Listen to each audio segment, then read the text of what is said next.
Hermanos y hermanas, el sermón se basa en el Evangelio de San Lucas capítulo 23. Hace unos años leí un libro del autor francés Victor Hugo con el título El último día de un sentenciado a muerte. Como es de esperarse, el libro se trata de un sentenciado a muerte al reflexionar de su propia vida. Ese hombre está pensando en sí mismo. Está pensando en los azares de la vida que lo había llevado a ese punto. Antes del final del libro, el hombre malgasta las últimas horas de su vida aquí en la tierra para intentar presentar una defensa ante la policía, las guardias de la cárcel que lo está vigilando. Y eso es a pesar de ser totalmente culpable. Y en las últimas páginas del libro, al estar ante el pelotón de fusilamiento, en una escena desgarradora que está para romperte el corazón, ese condenado a muerte, a pesar de haber tenido el deseo de morir como hombre, pierde el autocontrol por completo y empieza a maldecir a todo el mundo, solo para romper en llanto ante el humo de los fusiles y la lluvia de balas. Hermanos y hermanas, en nuestro evangelio del día de hoy tenemos otra historia de un hombre también sentenciado a muerte. No obstante, es una historia bastante distinta a la historia que acabo de contarles. Por cierto, es una muerte totalmente distinta a cualquier otra muerte de cualquier otro ser humano. Se trata, por supuesto, de la muerte de Jesús. Y para nuestro domingo del día de hoy, nuestra lectura larga y bien conocida, vamos a analizar detalladamente las tres frases de Jesús desde la cruz, como las relatamos el evangelista San Lucas. Otros evangelistas, Mateo, Juan, por ejemplo, nos relatan otras frases, pero San Lucas nos relata esas tres, pues vamos a analizarlas detalladamente. Las tres frases son: Padre, perdónalos porque no saben lo que hacen. La segunda: de cierto te digo que hoy estarás conmigo en el paraíso. Y la tercera: Padre, en tus manos encomiendo mi espíritu. De verdad, hermanos, la primera cosa que cristiano, igualmente como no cristiano, tiene que reconocer es que en Lucas 23 estamos ante la muerte, una muerte totalmente distinta a la muerte de cualquier otra persona. Jesús no utiliza su elocuencia para presentar una defensa a Poncio Pilato. Jesús no aboga por su propia inocencia frente a Herodes, a pesar de sí ser inocente, a pesar de ser totalmente inocente, a pesar de ser la única persona totalmente inocente que jamás había vivido, sino está callado. Después, en la cruz, tampoco se defiende, ni mucho menos maldice Jesús a las multitudes que lo están maldiciendo. Jesús no devuelve mal por mal. Pero aún más, hermanos, ahora desde la cruz tampoco se queda callado, sino que sí habla, no para insultar, no para devolver mal por mal, sino para interceder por las multitudes, por las personas, por ellos que solamente están ahí para burlarse de Jesús. ¿Qué dice? Padre, perdónalos porque no saben lo que hacen. Es decir, Jesús ahí colgado, sangrando, latigado, medio muerto, solo está para interceder por las multitudes, por el mundo, por nosotros, hermanos. Y en vez de presentar esa defensa a reyes terrenales, el rey Herodes, ni tampoco al gobernador Poncio Pilato, en vez de presentar esa defensa a ellos, Jesús está para presentar esa defensa al Rey de Reyes, el único Rey, verdadero Dios Padre.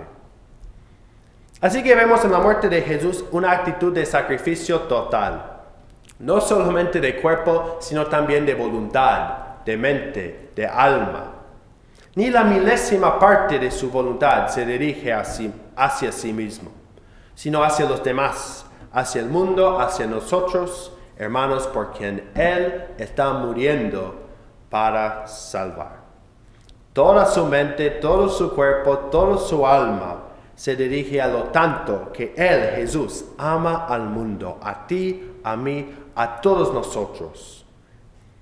Al derramar su sangre para pagar el rescate para todo el mundo, está pensando en el perdón que Él está ganando para ti, para mí, para todos nosotros, para todo el mundo y también para el malhechor colgado a su lado. Pues después de que el malhechor ha confesado su culpa y ha confesado y ha pedido que Jesús se acuerde de él cuando llegue a su reino, Jesús ahí colgado, sangrando, latigado, medio muerto, solo está para consolarlo a él, como está ahí en la cruz para consolar a todo el mundo. Desde la cruz Jesús está para decir la segunda frase de consolación: de cierto te digo que hoy estarás conmigo en el paraíso. Fue la respuesta a lo que dijo el malhechor colgado en la cruz. La respuesta a una confesión de fe de un hombre que en la presencia de un Dios que al parecer derrotado confiesa su culpa y también confiesa que Jesús, que a pesar de las apariencias, sí es Dios, sí vencerá y que sí tendrá su reino. Señor, acuérdate de mí cuando llegues a tu reino.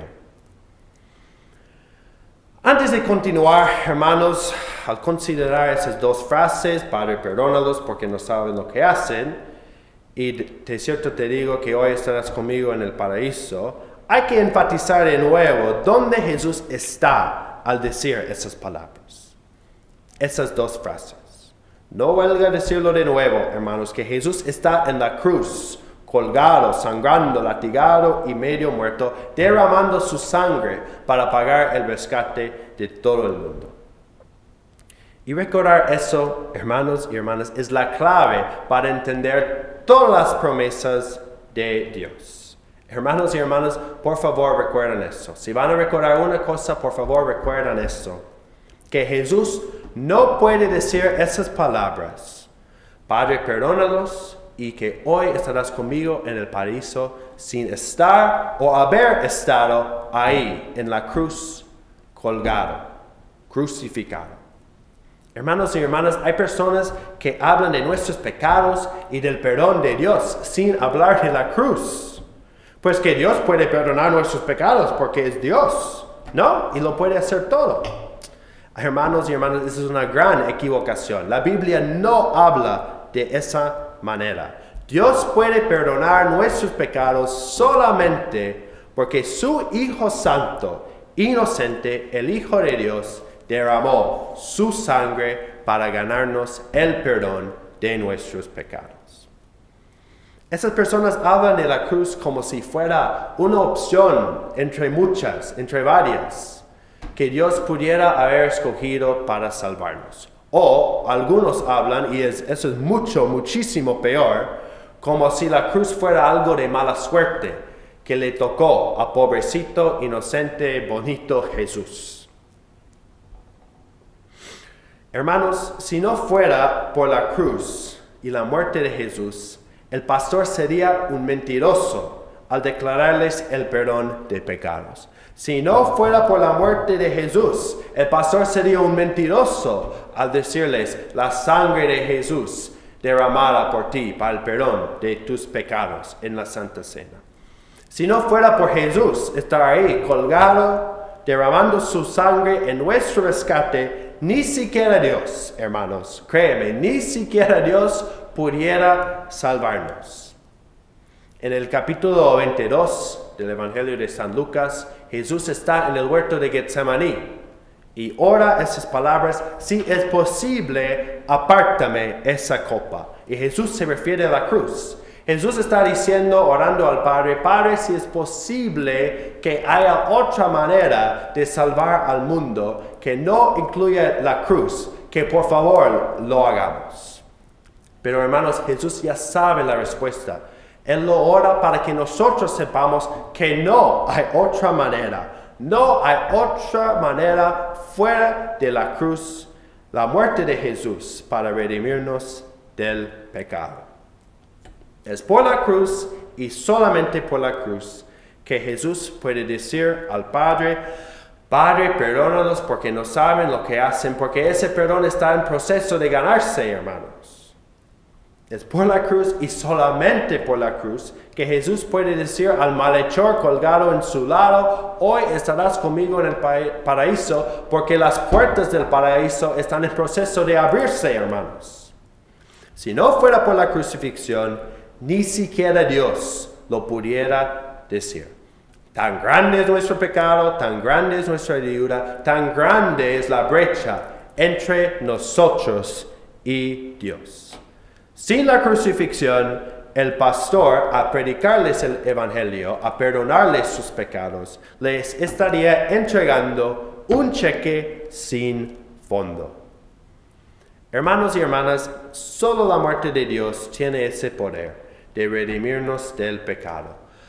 La muerte de Dios tan distinta a la muerte de cualquier otra persona que haya muerto.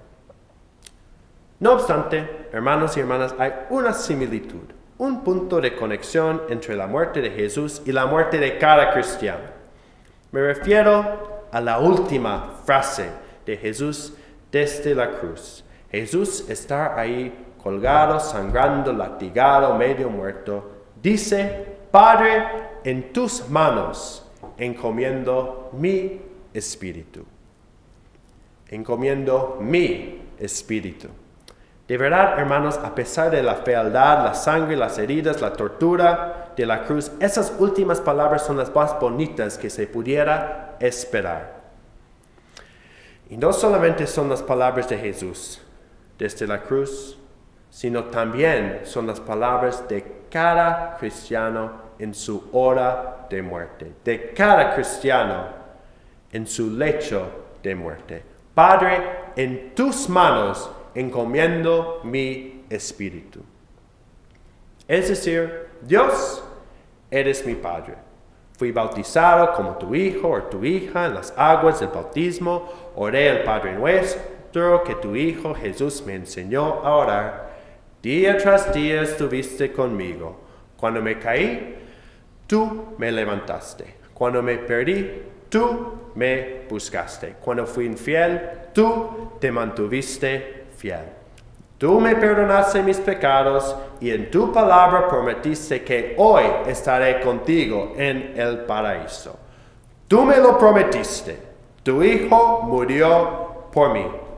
Pues ahora, al cerrarme los ojos para morir, encomiendo mi alma en tus manos, que se haga conforme a tus promesas. Es decir, que lo dejamos en las manos de Dios. Nuestra vida, nuestra muerte, nuestro alma, todo eso lo dejamos en las manos de Dios. Las manos que me formaron en el vientre de mi mamá, las manos que me lavaron en las aguas del bautismo, las manos que me entregaron el cuerpo y la sangre de Jesús, derramada, entregado en Calvario para el perdón de mis pecados. En esas manos yo encomiendo mi espíritu. Amén.